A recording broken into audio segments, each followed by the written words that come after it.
ಯೋಂತಃ ಪ್ರವಿಶ್ಯ ಮಮ ವಾಚಮಿಮಾಂ ಪ್ರಸುಪ್ತಾಂ ಸಂಜೀವಯತ್ಯಖಿಲಶಕ್ತಿಧರಸ್ವಧಾಮ್ನಾಂ ಅನ್ಯಾಂಶ ಹಸ್ತಚರಣಶ್ರವಣತ್ವಗಾನೇ ಪ್ರಾಣಾನ್ ನಮೋ ಭಗವತೆ ಗುರುರಾಯ ತುಭ್ಯಂ.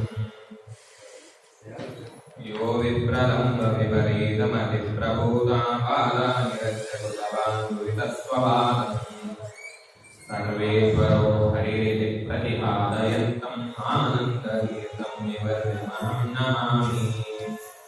ವೇದಾಂತವೇದ್ಯಂ ಸಕಲಾಗಮಂ ದಯಾಸಾರೂಪಂ ಶ್ರೀಯಾಜ್ಞವಲ್ಕ್ಯಂ ಪರಿಪೂರ್ಣತಂತ್ರಂ ಶ್ರೀಮದ್ಗುರುಂ ನಿತ್ಯಮಹಂ ನಮಾಮಿ.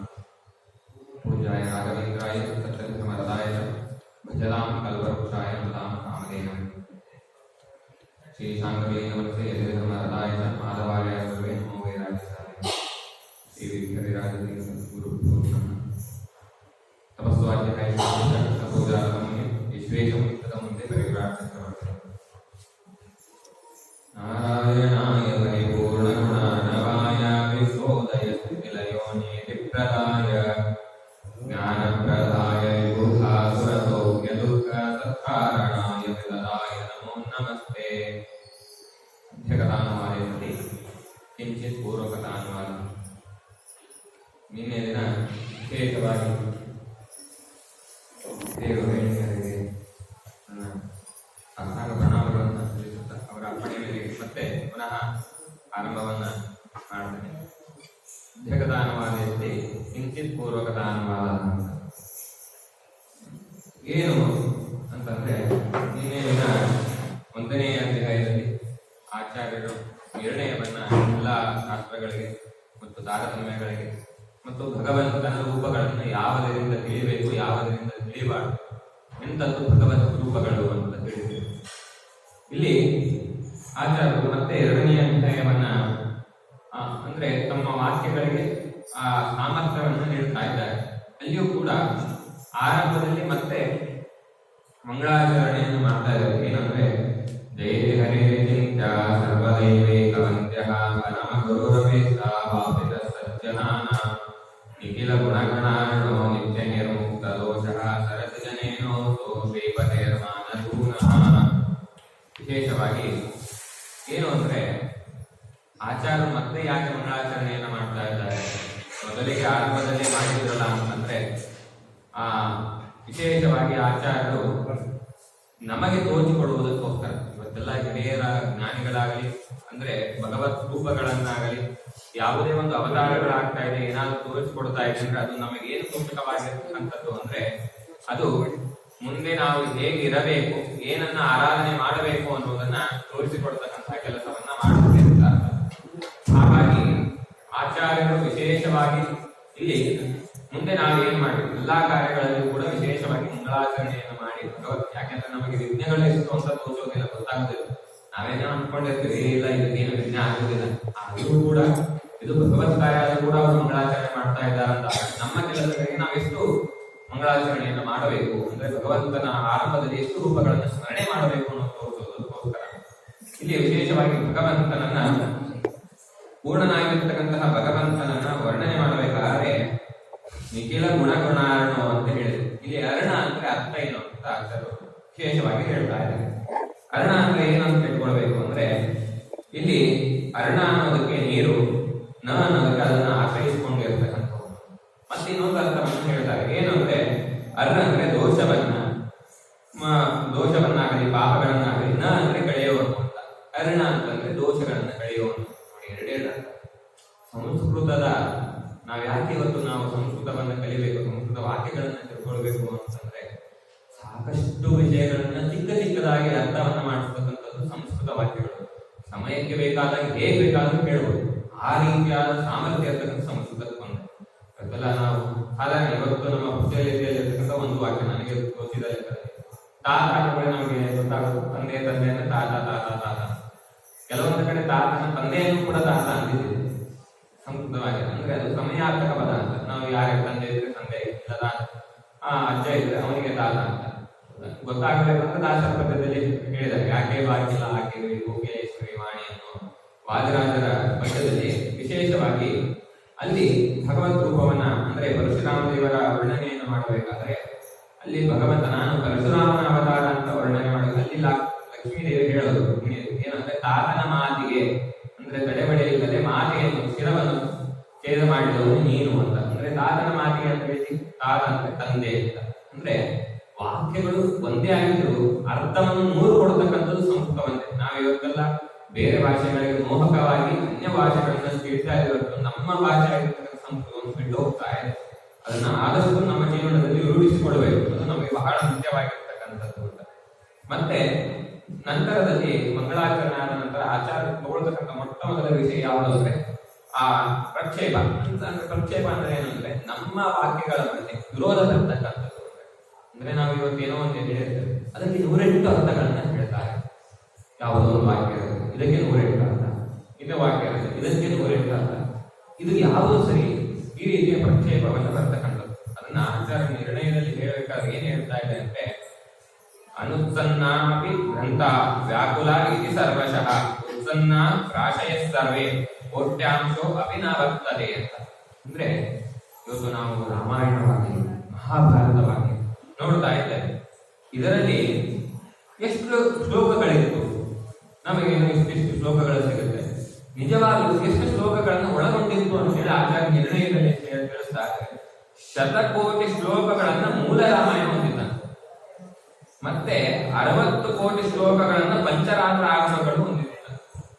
ಆದರೆ ಇವತ್ತು ನಮಗೆ ಅದು ಯಾರಿಗೆ ಉಪಲಬ್ಧಿ ಇಲ್ಲ ಅಂತಂದ್ರೆ ಯಾರ್ಯಾರು ಅವರಿಗೆ ಬೇಕಾದಂತಹ ಗ್ರಂಥಗಳನ್ನ ಅನುಕರಣೆ ಮಾಡಿ ಮಾಡಿ ಮಾಡಿ ಮಾಡಿ ಮಾಡಿ ಇವತ್ತು ನಮಗೆ ಉಪಲಬ್ಧಿ ಇಲ್ಲ ಆಗಿರ್ತದೆ.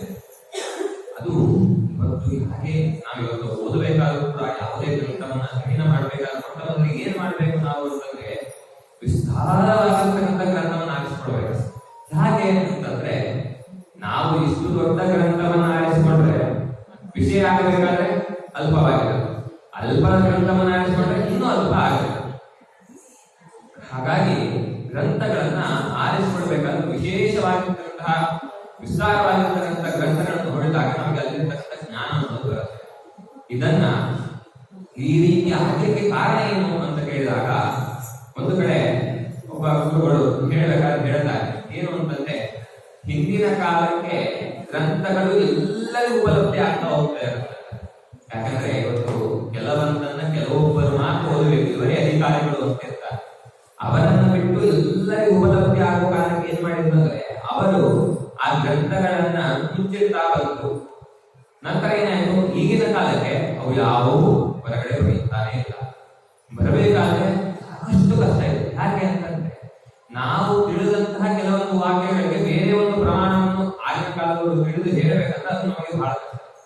ಉದಾಹರಣೆ ನೋಡಿ, ಆಗಿನ ಕಾಲಕ್ಕೆ ನಾವು ಯಾವುದೇ ಒಂದು ಊರಿನಲ್ಲಿದ್ರೆ ಅಲ್ಲಿ ಏನು ಹಿರಿಯರು ಶಿಷ್ಟಾಚಾರ, ನಮ್ಮಲ್ಲಿ ಯಾವುದೇ ಒಂದು ಪ್ರಮಾಣ ಅಭಿಗೀತ ಶಿಷ್ಟಾಚಾರ ಪರಂಪರಾ ಪ್ರಾಂತ ಅಂತ ಹೇಳಬೇಕು. ಒಂದು ವೇದದಿಂದ ಪ್ರಮಾಣ ಆಗಬೇಕು, ಇಲ್ಲ ಶಿಷ್ಟರಿಂದ ಪ್ರಮಾಣ ಆಗಬೇಕು ಅಂತ. ಶಿಷ್ಟ ವೇದದಲ್ಲಿ ಹೇಳಿದ್ದು ಶಿಷ್ಟರ ಅನುಸರಣೆ ಮಾಡಿದ್ರೆ ಮಾತ್ರ ಅದನ್ನು ಮೂಲ ಪ್ರಮಾಣ ಅಂತ ಕೊಡೋದು. ಇವತ್ತು ಆಗಿನ ಕಾಲಕ್ಕೆ ಎಲ್ಲಾ ಕಡೆ ಪುಸ್ತಕಗಳು ಉಪಲಬ್ಧಿ ಇರ್ತಿದ್ದಿಲ್ಲ, ಏನು ಆಗ್ತಿದ್ದಿಲ್ಲ. ಹಾಗಾಗಿ ಏನ್ ಮಾಡ್ತಿದ್ರು, ಶಿಷ್ಟರ ಪರಂಪರೆ ಏನು ಬಂದಿದೆ ಅದನ್ನು ಅನುಕರಣೆ ಮಾಡ್ತಾ ಇದ್ರು. ಇವತ್ತು ನಮಗೆ ಎಲ್ಲಾ ಪುಸ್ತಕಗಳು ಉಪಲಬ್ಧಿ ಆಗಿದೆ, ಆದ್ರೆ ಅದನ್ನ ಶಿಷ್ಟರ ಪರಂಪರೆಗೆ ವಿರೋಧವಾಗಿದ್ರೆ ಅದನ್ನ ತಿದ್ದಿಕೊಳ್ಳುವುದಕ್ಕೆ ಸ್ವಲ್ಪ ಕಷ್ಟ. ಯಾಕಂದ್ರೆ ನಮ್ಮ ಹಿರಿಯರು ಇದನ್ನ ಮಾಡ್ತಾ ಬಂದಿದ್ದಾರೆ, ಇದನ್ನ ನಾವು ತಿಳ್ಕೊಳ್ಬೇಕು. ಯಾಕಂದ್ರೆ ಇಷ್ಟು ದಿನ ಅವರು ಪುಸ್ತಕವನ್ನು ಕೆಲವೊಂದು ಕಡೆ ತಾರತಮ್ಯ ಭೇದವನ್ನ ಹೇಳಿರ್ತಾರೆ. ಯಾಕಂದ್ರೆ ಶಿಷ್ಟರು ಒಂದೊಂದು ರೀತಿಯಲ್ಲಿ ತಾರತಮ್ಯವನ್ನ ಮಾಡಿರ್ತಾರೆ. ಇವನ್ನೆಲ್ಲ ಆ ತಿದ್ದಿಕೊಳ್ಳೋಕೆ ಸ್ವಲ್ಪ ಕಷ್ಟ ಆಗುತ್ತೆ. ಹಾಗಾಗಿ ಆಗಿನ ಕಾಲದಲ್ಲಿ ಇರ್ತಕ್ಕಂತಹ 100 ಕೋಟಿ ರಾಮಾಯಣ ಇವತ್ತು ನಮಗೆ ಸ್ವಲ್ಪ ಉಪಲಬ್ಧಿ ಇದೆ. ಆಮೇಲೆ 160 ಕೋಟಿ ಶ್ಲೋಕಗಳನ್ನು ಹೊಂದಿರತಕ್ಕಂಥ ಪಂಚರಾತ್ರ ಕೂಡ ಅಲ್ಪದಲ್ಲಿ ನಮಗೆ ಲಭ್ಯ ಆಗ್ತಾ ಇದೆ. ಈ ರೀತಿಯಾಗಿ ಗ್ರಂಥಗಳನ್ನ ಆಚಾರ್ಯರಿದ್ದಾಗೆ ಆಗ್ತಿದ್ದಾರೆ.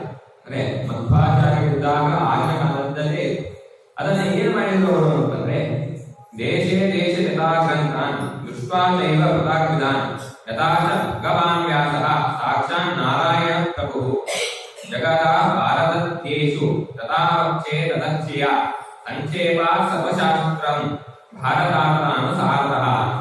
ಅಂದ್ರೆ ಒಂದೊಂದು ವಾಕ್ಯಕ್ಕೆ ಒಬ್ಬೊಬ್ಬರು ಒಂದೊಂದು ರೀತಿಯಲ್ಲಿ ಅರ್ಥವನ್ನು ಮಾಡ್ತಾ ಹೋಗ್ತಾ ಇದ್ದಾರೆ. ಅದನ್ನೇ ಹೇಳಿದ್ರು, ದೇಶೇ ದೇಶ ಯಥಾ ಗ್ರಂಥಾನ್ ವಿಶ್ವಾಸೇವ ಪೃಥಾಕ್ವಿಧಾನ್. ಅಂದ್ರೆ ಆಚಾರ್ಯ ಮೊಟ್ಟ ಮೊದಲಿಗೆ ಏನ್ ಮಾಡಿದ್ರು ಅಂದ್ರೆ ಎಲ್ಲಾ ಗ್ರಂಥಗಳಿಗೂ ಒಂದೊಂದು ಗ್ರಂಥದ್ದು ಏನೇನು ಅರ್ಥ ಇದೆ, ಇದರಲ್ಲಿ ಯಾವ ರೀತಿ ಅರ್ಥ ಇದೆ ಅಂತ ತಿಳ್ಕೊಳ್ಳಿಕ್ಕೆ ಪ್ರಯತ್ನ ಮಾಡಿದ್ದಾರೆ. ನಾವು ಕೂಡ ಹಾಗೆ ಮಾಡ್ಬೇಕು. ಯಾವತ್ತೋ ಒಂದು ದಿವಸ ಯಾವುದೋ ಒಂದು ವಿಷಯ ಅದಕ್ಕೆ ಪ್ರಮಾಣ ಈ ರೀತಿ ನಾವು ಮಾಡ್ತಕ್ಕಂಥದ್ದು ತಪ್ಪು, ಇಲ್ಲ ಇದನ್ನ ಈ ರೀತಿ ಮಾಡಬೇಕು ಅಂತ ಯಾರೋ ಹೇಳಿದ್ರಂದ್ರೆ ಮೊಟ್ಟ ಮೊದಲಿಗೆ ಅದನ್ನ ಏನ್ ಮಾಡಬೇಕು, ಗ್ರಹಣೆ ಮಾಡ್ಬೇಕಂತ ನಾವು.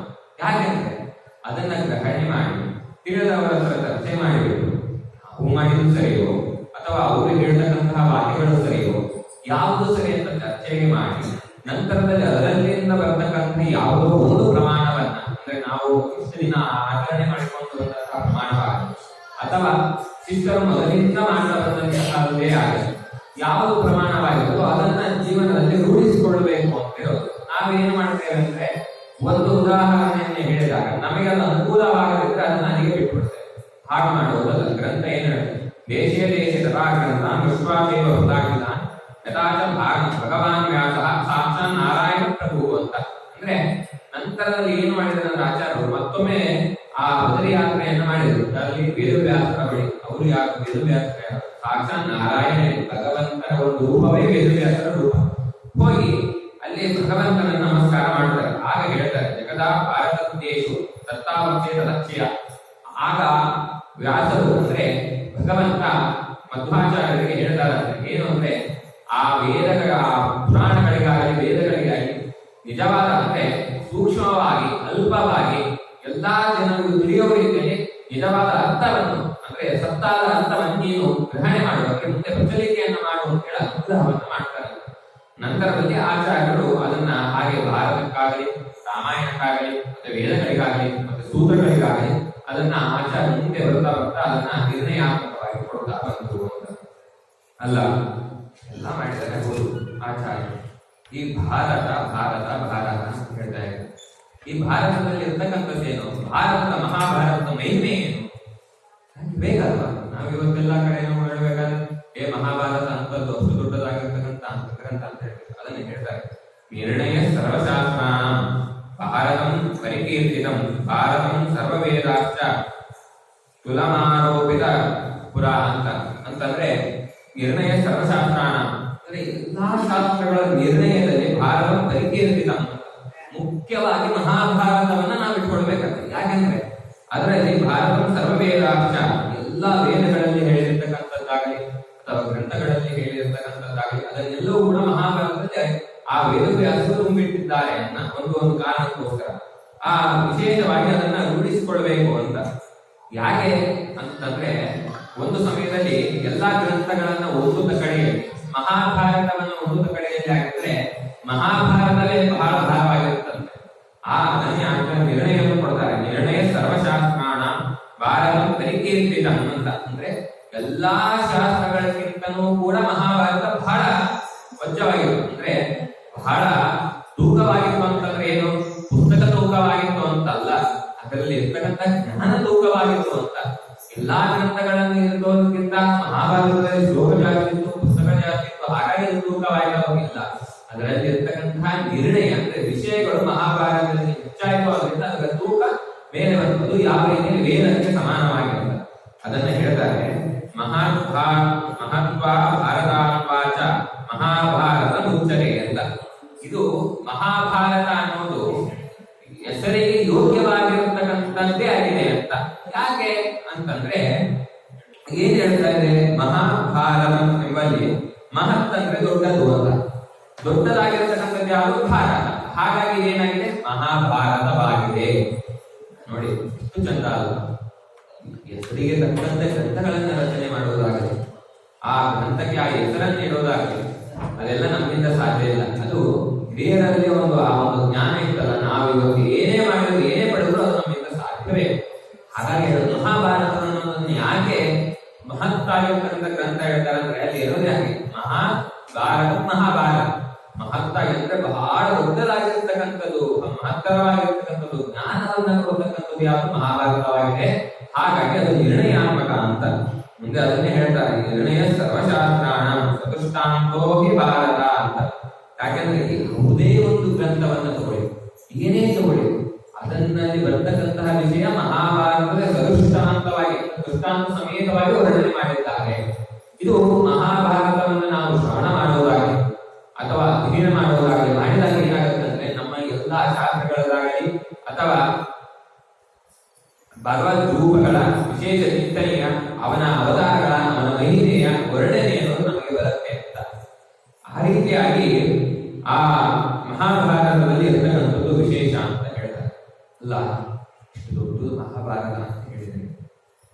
ಈ ಮಹಾಭಾರತದಲ್ಲಿ ಏನಿದೆ ಅಂತಂದ್ರೆ ಯಾರ್ಯಾರಿದ್ದಾರೆ, ಅವರ ಮುಖ್ಯತ್ವ ಏನು ಅಂತಂದ್ರೆ ಅಲ್ಲಿ ಹೇಳಬೇಕಾದ್ರೆ ಭೀಮನ ಬಗ್ಗೆ ಹೇಳ್ತಾರೆ.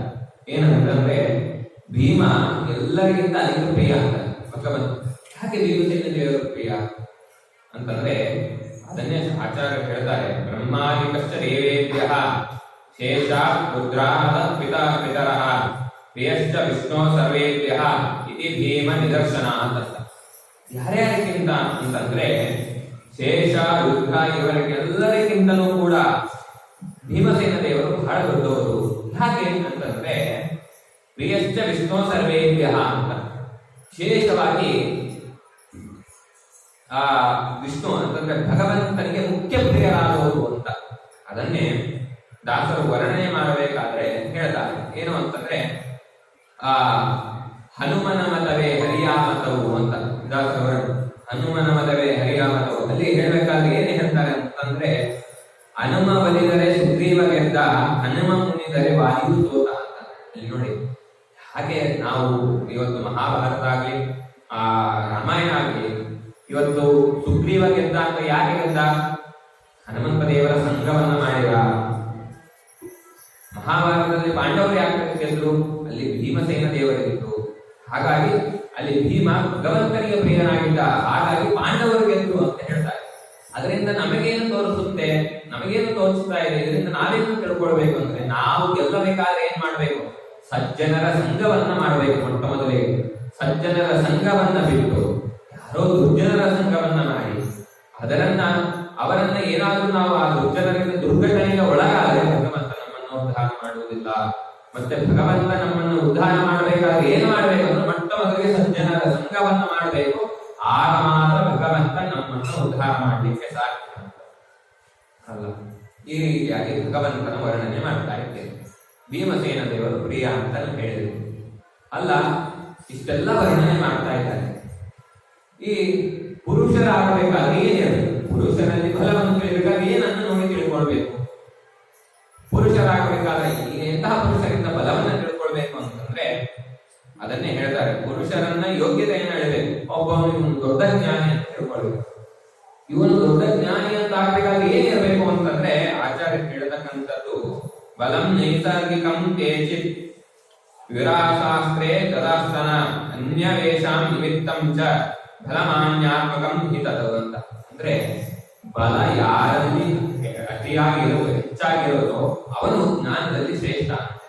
ಅದು ಈ ವಾಕ್ಯ ಈಗಿನ ಕಾಲಕ್ಕೆ ಮತ್ತೆ ಮುಂದೆ ಬರುತ್ತೆ.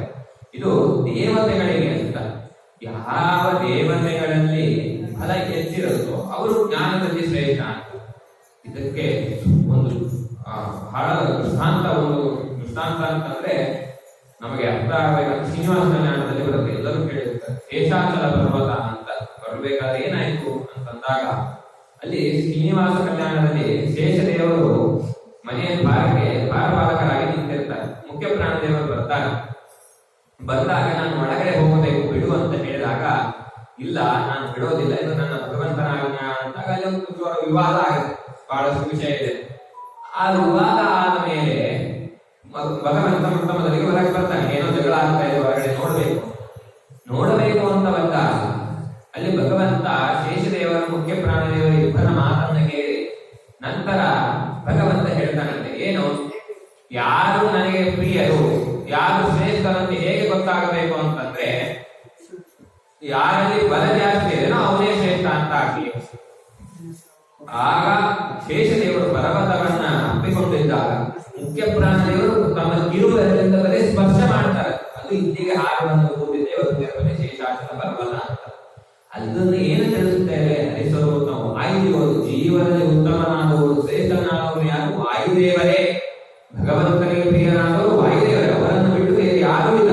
ಹಾಗೆ ಬಲದಲ್ಲಿ ಆಗಬೇಕಾದ್ರೆ ಆಗಿನ ಕಾಲಕ್ಕೆ ಏನು ಮಾಡ್ತಾ ಇದ್ರು?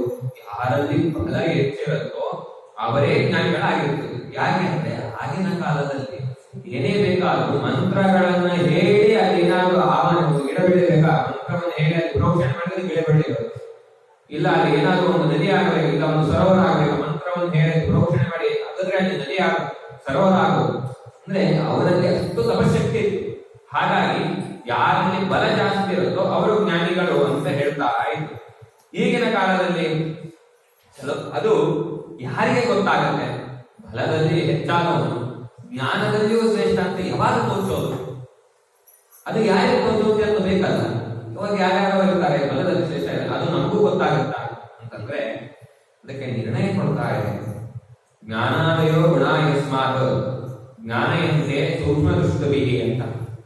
ಅಂತಂದ್ರೆ ಯಾರು ಒಳ್ಳೆ ಜ್ಞಾನಿಗಳಿದ್ದಾರೋ, ಎಲ್ಲವನ್ನು ತಿಳಿದಂತವರು, ಸೂಕ್ಷ್ಮ ವಿಚಾರಗಳನ್ನ ಅರ್ಥ ಮಾಡಿಕೊಳ್ಳತಕ್ಕಂಥ ಜ್ಞಾನಿಗಳು ಯಾರಿದ್ದಾರೋ ಅವರಿಗೆ ಮಾತ್ರ ಅದು ತೋರುತ್ತಂತೆ. ಓ, ಇವನು ಬಲದಲ್ಲಿ ಇದ್ದಾನೆ, ಇವನು ಜ್ಞಾನದಲ್ಲಿಯೂ ಕೂಡ ಶ್ರೇಷ್ಠ ಅಂತ. ಹೊರತು ಯಾರು ಸೂಕ್ಷ್ಮ ಅರ್ಥಗಳನ್ನ ಅರಿವೇ ಇರುವುದಿಲ್ಲವೋ ಅವರಿಗೆ ಯಾರಿಗೂ ತೋರುವುದಿಲ್ಲ. ಹಾಗಿದ್ದಾಗ ಈಗಿನ ಕಾಲಕ್ಕೆ ಏನ್ ಮಾಡ್ಕೊಳ್ಬೇಕು? ಇದೆಲ್ಲ ಹಿಂದಿನ ಕಾಲಕ್ಕೆ ಬಲದಲ್ಲಿ ಇದ್ದವನೇ ಶ್ರೇಷ್ಠ. ಈಗಿನ ಕಾಲಕ್ಕೆ ಹಾಗೆ ಕೊಡಬಾರ್ದು. ಯಾಕಂದ್ರೆ ಈಗಿನ ಕಾಲಕ್ಕೆ ಸ್ವಾಭಾವಿಕವಾಗಿ ಜ್ಞಾನಿಗಳು ಅಂದ್ರೆ ಪಂಡಿತರಿಗಿಂತ ಬಲಿಷ್ಠರೇ ಬೇರೆ ಪೈಲ್ವಾನ್ ಅವರು ಇವರು ಅಂತ ಹೇಳ್ತಾರೆ. ಅವರೆಲ್ಲ ಬಲದಲ್ಲಿ ಶ್ರೇಷ್ಠರಾಗಿರ್ತಾರೆ. ನಮಗೆ ಪಂಡಿತರಿಗಿಂತ ಬಹಳ ಬಲಿಷ್ಠರಾಗಿರ್ತಾರೆ. ಹಾಗಂತೇಳಿ ಅವರನ್ನೇ ಜ್ಞಾನಿಗಳಂತ ಹೇಳುತ್ತವು. ಹಾಗಿದ್ದಾಗ ಈಗಿನ ಕಾಲಕ್ಕೆ ಏನು ಅಂತಂದ್ರೆ ಅನ್ಯತ್ರ ಬ್ರಾಹ್ಮಣಾನಾಂತು ಬ್ರಾಹ್ಮಣಂ ಜ್ಞಾನಮೇವ ಹಿ ಕ್ಷತ್ರಿಯಾಣಾಂತ ಬಲಂ ಚೈವ ಸರ್ವೇಷಾಂ ವಿಷ್ಣು ಕಾರ್ಯಃ ಅಂತ. ಅಂದ್ರೆ ಜ್ಞಾನಿಗಳು ಬ್ರಾಹ್ಮಣರಲ್ಲಿ ಏನಾಗಿರಬೇಕು ಅಂತಂದ್ರೆ ಪ್ರಮಾಣಂ ಜ್ಞಾನಮೇವ ಹಿ ಅಂತ. ಅಂದ್ರೆ ಯಾವನು ಪ್ರಮಾಣಯುಕ್ತವಾಗಿ ಜ್ಞಾನವನ್ನು ತಿಳಿದುಕೊಂಡಿರ್ತಾನೋ ಅವನು ಬ್ರಾಹ್ಮಣರಲ್ಲಿ ಅವನು ಶ್ರೇಷ್ಠನಾದವನು ಅಂತ. ಇದು ನಿನ್ನೆ ದಿನ ಹೇಳಬೇಕಾಗಿತ್ತು. ಗುರುವಿನ ಲಕ್ಷಣ ಅಂತ ಬರುತ್ತೆ ಒಂದು ವಿಷಯ.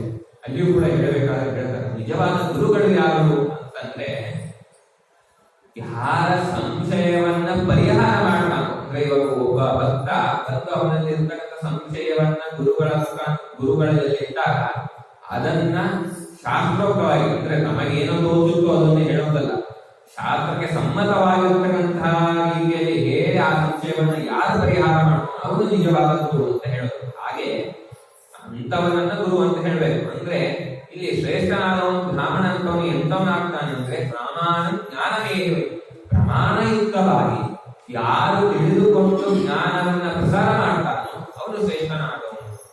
ಹಾಗಾದ್ರೆ ಬ್ರಾಹ್ಮಣರಲ್ಲಿ ಜ್ಞಾನದಲ್ಲಿ ಶ್ರೇಷ್ಠನಾದವನು ಶ್ರೇಷ್ಠ ಅಂತ ಆಯ್ತು. ಉಳಿದವರಲ್ಲಿ ಆಗಬೇಕಾದ್ರೆ ಏನ್ ಮಾಡ್ಬೇಕು? ಹಾಗಾದ್ರೆ ಉಳಿದವರಲ್ಲಿ ಶ್ರೇಷ್ಠತ್ವವನ್ನು ಹೇಗೆ ಕಾಣಬೇಕು ನಾವು ಅಂತಂದ್ರೆ ಅದಕ್ಕೆ ಹೇಳ್ತಾರೆ, ಕ್ಷತ್ರಿಯಾಣಾಂ ಬಲಂ ಚೈವ ಸರ್ವೇಷಾಂ ವಿಷ್ಣು ಕಾರ್ಯಃ. ಕ್ಷತ್ರಿಯರ